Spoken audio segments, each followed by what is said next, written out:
ব্যাপার madam, mood of নাকি আপনার? কথা গাল ফুলিয়ে বলল।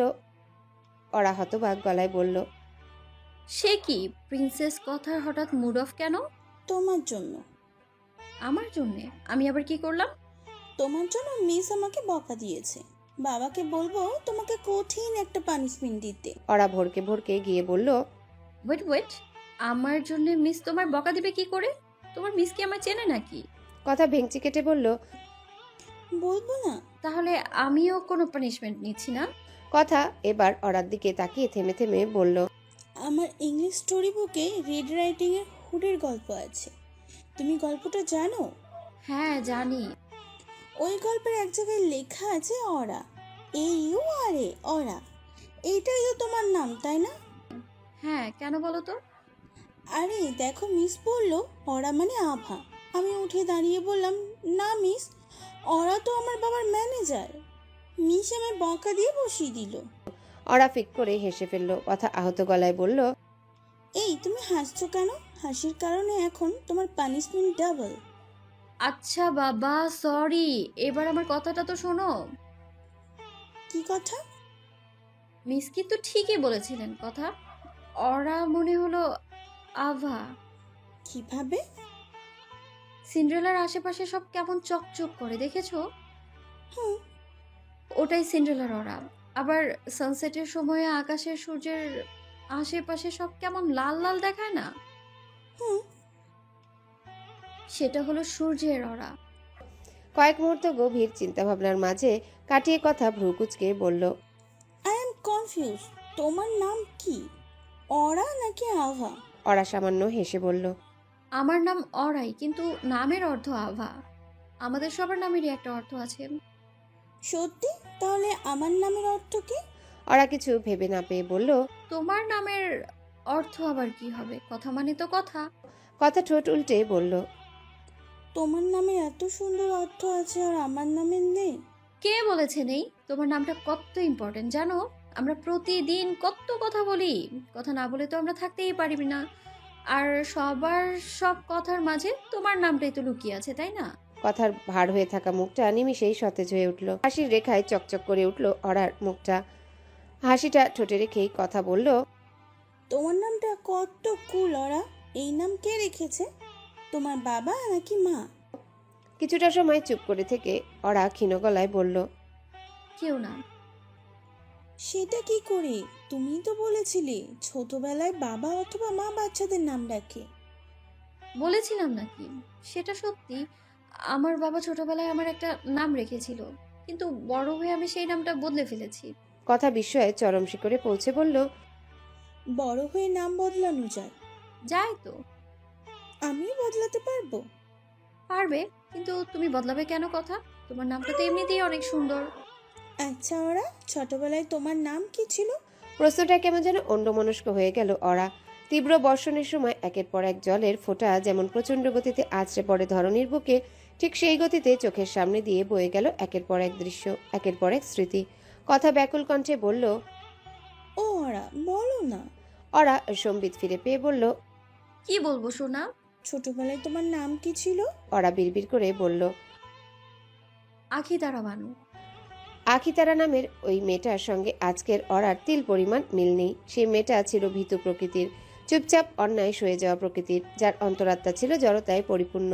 মুখ খুলে কথা বললেও যাকে শাস্তির ভয়ে তটস্থ থাকতে হতো। সিরাজগঞ্জ জেলার ছোট্ট একটা গ্রামে বেড়ে ওঠা অরার। মাটির তৈরি ঘরে বাবা মায়ের সঙ্গে ছিল বসবাস তার।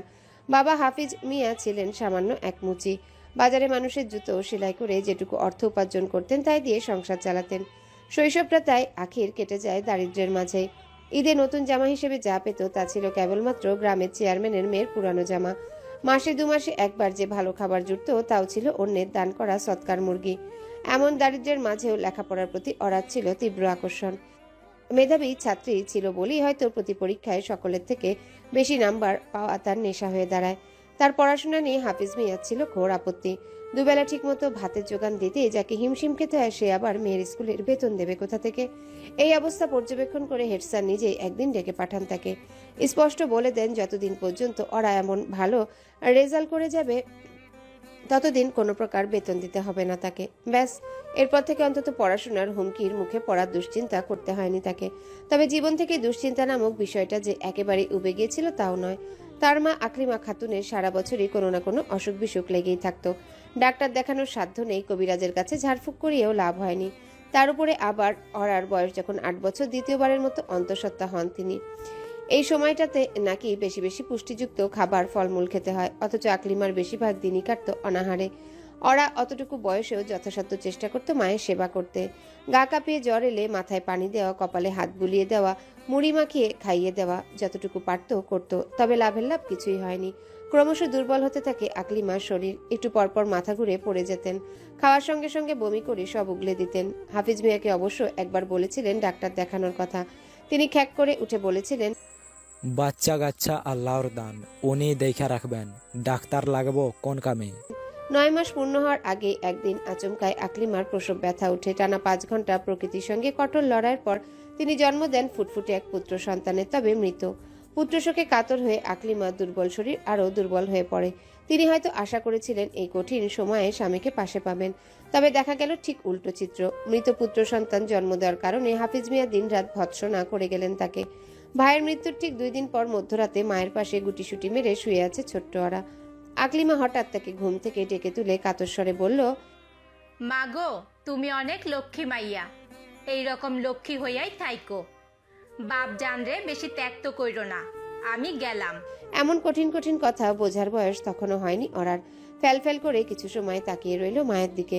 মুখটা খুলে কিছু একটা বলতে যাবে, তার আগেই নিষ্ঠুর বাস্তবতা কেড়ে নিয়ে গেল তার একমাত্র আশ্রয়টুকু। মায়ের মৃত্যুর পর একেবারেই বদলে গেল ওরা। সারাক্ষণ গুটিয়ে রাখতো নিজেকে। মনে করতো মায়ের চলে যাওয়ার পিছনে দোষটা একমাত্র তারই। সে আর একটু দেখাশোনা করলেই হয়তো বেঁচে যেত মা। এদিকে হাফিজ মিয়ার আয়ের পথ যেন একেবারেই বন্ধ হয়ে গেল। গ্রামের মানুষের কাছে এমনিতে অর্থকড়ির অভাব, তার উপরে আবার জুতা সেলাই করানো যেন এক প্রকার বিলাসিতা। গ্রামে তখন নির্বাচনের সময়। চেয়ারম্যান পদের জন্য 2 প্রার্থী দিনরাত এক করে প্রচারে ব্যস্ত। হাফিজ মিয়া কাজকর্ম বন্ধ করে তৎকালীন চেয়ারম্যানের পেছনে পড়লেন। সারাদিন কেবল চেয়ারম্যানের পিছনে ঘুরঘুর করতেন। প্রচারণামূলক লিফলেট বিক্রি করতেন, উঁচু গলায় স্লোগান হাঁকতেন। তার কাজকর্মে চেয়ারম্যান সাহেবও মুগ্ধ হলেন। নির্বাচনে জয়লাভ করা মাত্রই হাফিজ মিয়াকে তার বাড়ির দারোয়ান হিসেবে নিয়োগ দিলেন। বেতন তেমন আহামরি কিছু নয়, তবে মুচির কাজ করে যা পেতেন তার থেকে অন্তত ভালো। ক্রমেই দিন ফিরতে লাগলো হাফিজ মিয়ার। মাটির ঘরে টিনের ছাদ বসালেন, নিজে পালন করার জন্য বেশখানি হাঁস মুরগিও কিনলেন। তার থেকেও বড় কথা, গ্রামের সবাইকে অবাক করে দিয়ে দ্বিতীয়বারের মতো বিয়ে করলেন। সৎমা আয়েশা বেগমের আগমনে জীবনটা লন্ডভন্ড হয়ে গেল অরার। বিয়ে করে বাড়িতে আসা মাত্রই অরা হয়ে উঠল আয়েশার চোখের বিষ। অন্যান্য আর 10টা সৎমায়ের মতো তিনিও বকাঝকা ব্যতীত কথা বলতে পারতেন না অরার সাথে। সংসারের ছোট থেকে বড় সকল কাজ করাতেন ছোট্ট ওই মেয়েটাকে দিয়ে।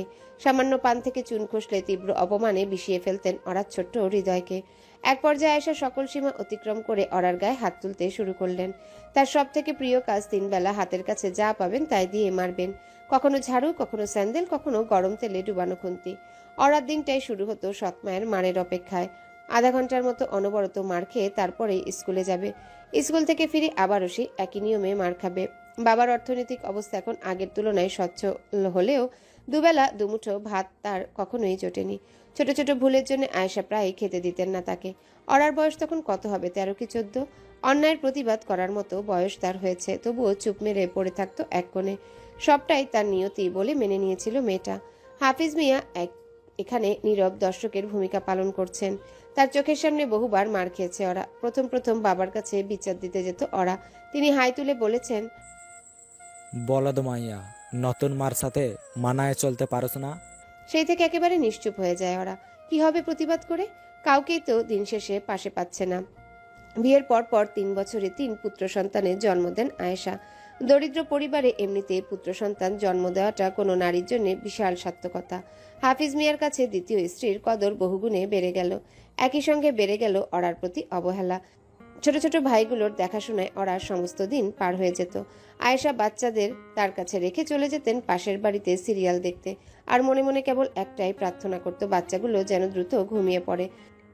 তাদের ঘুম ছাড়া অরার কোনো প্রকার অবসরের অবকাশ নেই। এত সব ঝামেলার মাঝে স্কুলে যাওয়া একেবারে কমে যায় তার, তবুও পড়াশোনা থেকে পিছিয়ে থাকেনি ওরা। দিনভর সংসারের কাজ আর ভাইদের সামলানোর পর রাতে যখন সবাই ঘুমিয়ে পড়তো তখন চুপি চুপি বই নিয়ে বসতো সে। মনে সারাক্ষণ ভয়, এই বুঝেই নতুন মা জেগে গেল, এই বুঝি শুরু হলো তার নির্মম অত্যাচার। ভাগ্যিস কোনো রাতে জেগে যায়নি। এভাবেই হাজারো বাধা পেরিয়ে এসএসসি পরীক্ষা দেয় ওরা। পরীক্ষার পুরো সময়টাতেও এমন রাত জেগে জেগে পড়তে হয়েছে তাকে। সৌভাগ্যবশত কোনো কষ্টই বিফলে যায়নি। পরীক্ষায় অনবদ্য রেজাল্টের পাশাপাশি পেয়ে যায় মেধাবৃত্তি। বৃত্তির টাকার হেড স্যারের সহযোগিতায় ওরা কলেজে ভর্তি হয়ে যায়। কলেজের ভর্তির ব্যাপারটা বাড়ির কাউকে বুঝতে দেয়নি। জানিয়েছে এসএসসিতে ফেল করেছে বলে আবারও ক্লাস 10-এ থাকতে হবে। এমনিতেও তার পড়াশোনার ব্যাপারে বরাবরই ঘোর আপত্তি ছিল হাফিজ মিয়ার। মেয়ে মানুষকে আবার এত পড়ালেখা করতে হবে কেন? কোনোভাবে যদি বুঝে ফেলতেন ওরার কলেজে পড়ার ব্যাপারটা, তাহলে সঙ্গে সঙ্গে বিয়ে ঠিক করে ফেলতেন। কলেজের 2 বছর কোনো ক্রমে পার হয়ে গেলেও শেষ রক্ষার হলো না। এইচএসসি পরীক্ষার কয়েকদিন আগে বিষয়টা জানতে পারেন হাফিজ মিয়া। তার ক্রোধের সঙ্গে যুক্ত হয় আয়েশার অত্যাচার। খুন্তি দিয়ে মারতে মারতে ওরাকে বাড়ি থেকে বের করে দেন তিনি।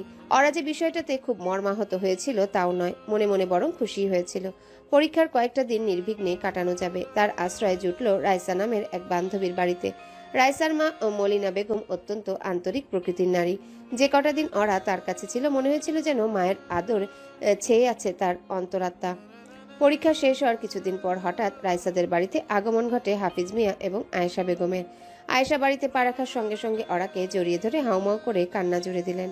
হাফিজ মিয়ার চোখ দুটো ছলছল করছে, এই বুঝি টপ টপ করে গড়িয়ে পড়ল কয়েক ফোঁটা অশ্রু।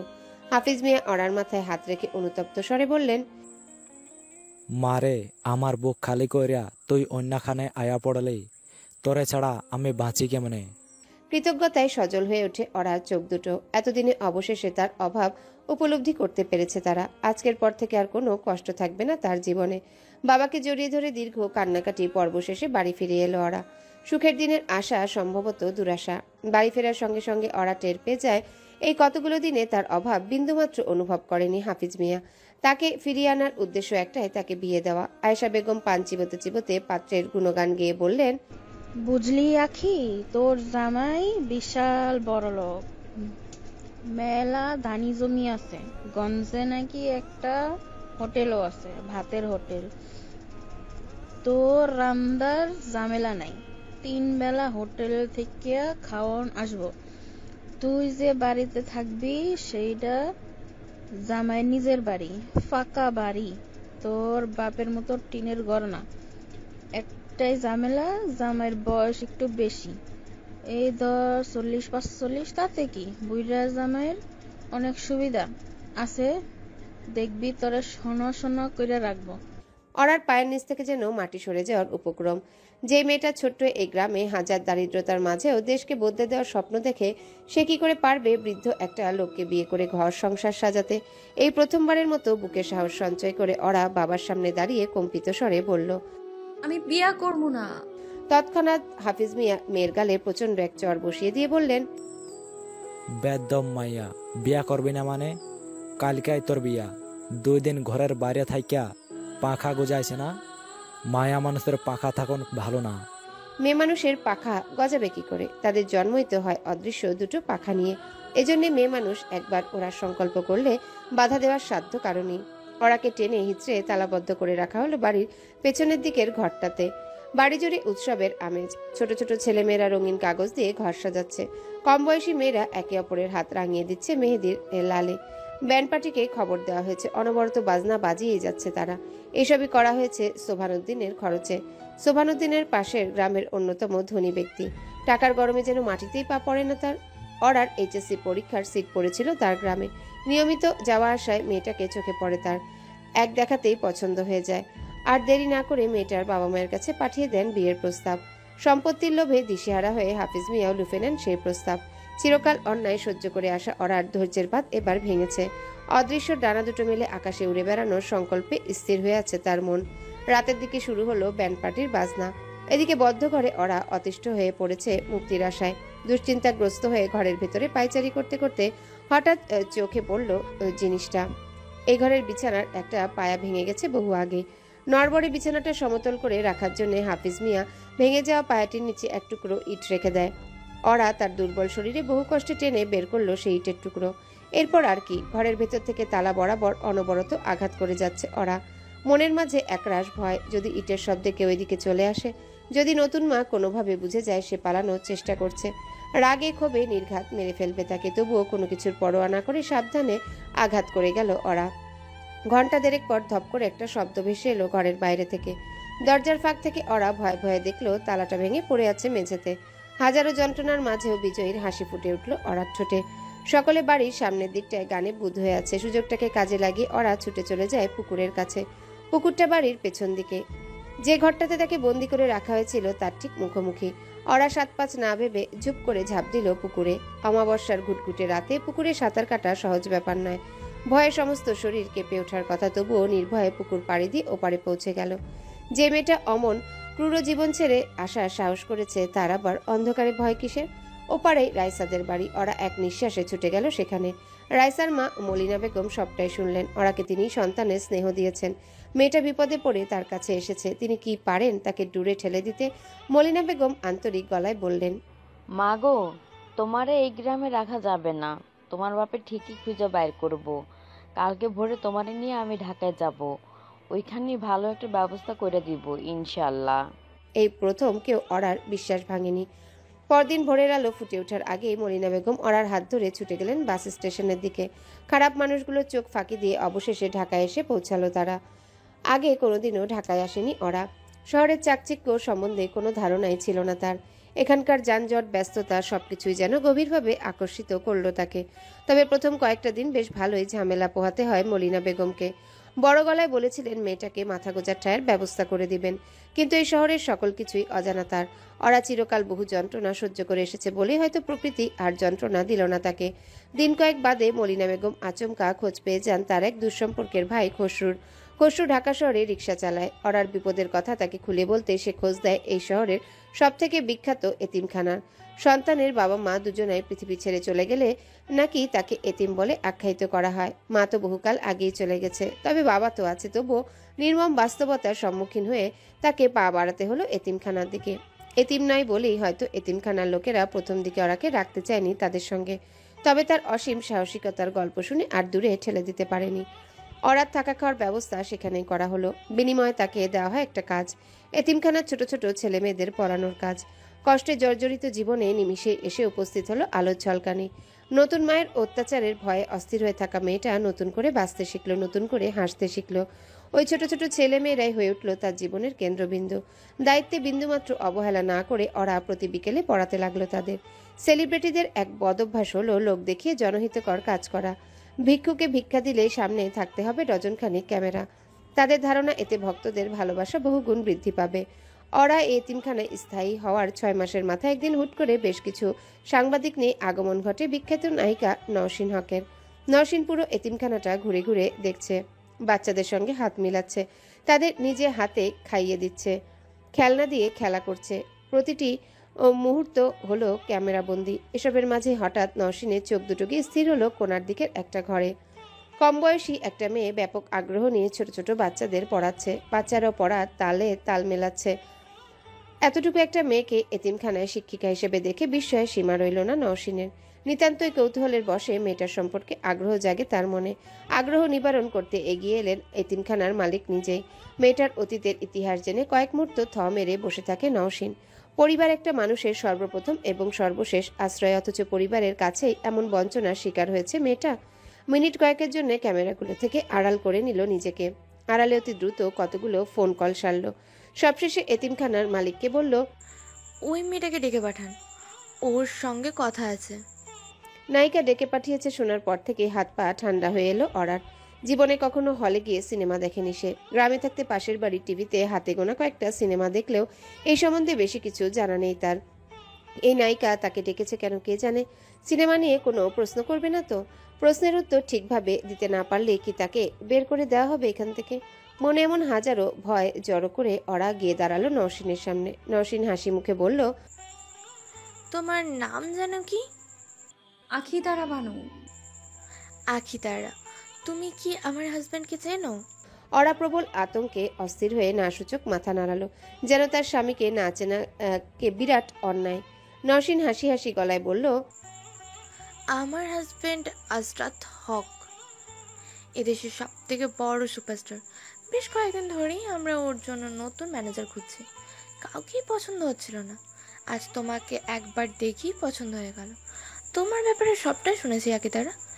একা একটা মেয়ে বিপদে পড়েছে বলে দয়া করে এই অফারটা করছি না।